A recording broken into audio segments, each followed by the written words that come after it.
to je roadshow, ktorú organizuje O2. Ja som pristúpil na ten návrh, pretože sa mi páčila myšlienka. Tá idea, prečo sme ako firma chceli ísť do tejto aktivity, je, že sme cítili zodpovednosť za mladých ľudí, ktorí dnes vychádzajú zo škôl a chceli sme im v zásade povedať dve veci. Je dôležité mať vlastný názor a úspech sa nerodí jednoducho. Začína to vlastne klasickým predstavením, kedy ja niečo zarepujem, jednu vec, Laci niečo zatancuje, Tommy Kid vysvetlí nejaké základné technické veci s boxom, aby sa tí ľudia vedeli stotožniť s tým, že kto je kto. A jednoducho snažíme skôr pýtať tých ľudí, že čo ich trápi, aby sme mohli hovoriť čo najviac o nich. Túto pesničku venujem vám všetkým, ktoré nemajú prehnané motivačné trička na sebe. Tak. OK. Tommy Kid, Laci Strike, Nespi, Strapo. Môj príbeh môže byť aj tvoj. Asi takto.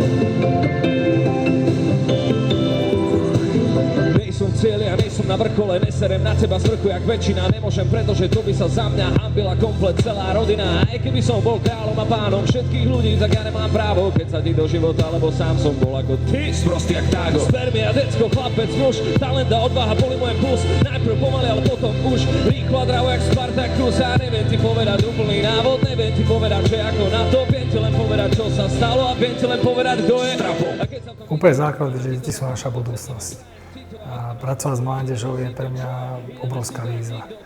Potrebujeme pred sebou nejaký vzor, potrebujeme alebo vidieť, počuť človeka, ktorý niečo dosiahol v živote a ktorý môže povedať, že sme takí istí obyčajní ľudia, ako sú oni a je to len na nich, kde to chcú dosiahnuť.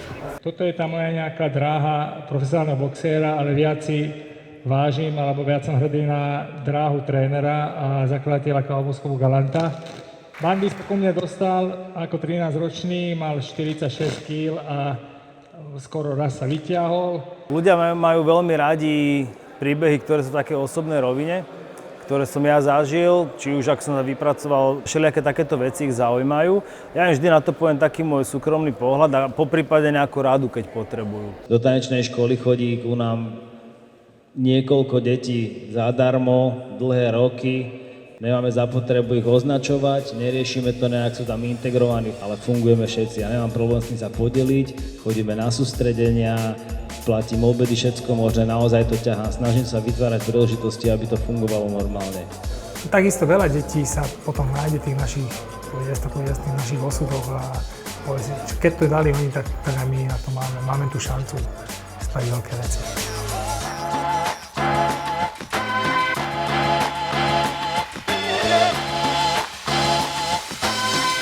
Strašne super bolo pre mňa napríklad, keď sme došli do Lučenca a videl som, že na tej škole je tak veľa Rómov, že je to vlastne úplne už zamiešané a nemuseli sme ani minútu toho dvojhodinového programu staviť tým, že by sme sa bavili o rasizme, lebo tam proste nebol.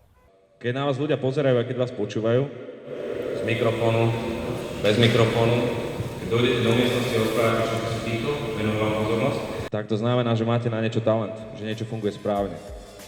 A robiť to potom tak, že šírite strach, alebo že šírite negativitu, alebo že proste využívate ten talent na opačný efekt, tak napríklad niektorí politici, ktorí vás budú strašiť s imigrantami, s cigánmi, alebo tak, je podľa mňa nesprávne. Necítil som to tak, cítil som tak, že niečo hovorím, ľudia ma počúvajú, tak by som mal hovoriť niečo, čo im môže pomôcť. Myslím si, že o to nám ide všetkým trom, takže ďakujem vám za to. Veľmi veľa ľudí, čo dojde, aj učiteľov napríklad, ktorí nám ďakujú, že môžeme povedať niečo, čo oni napríklad nemôžu z hľadiska svojho postavenia, že by aj chceli, ale keby to povedali, tak by ich mohli vyhodiť napríklad. A keď to budeme možno ťahať dlhšie, alebo keď sa niekto ešte pridá, tak to môže mať fakt super efekt.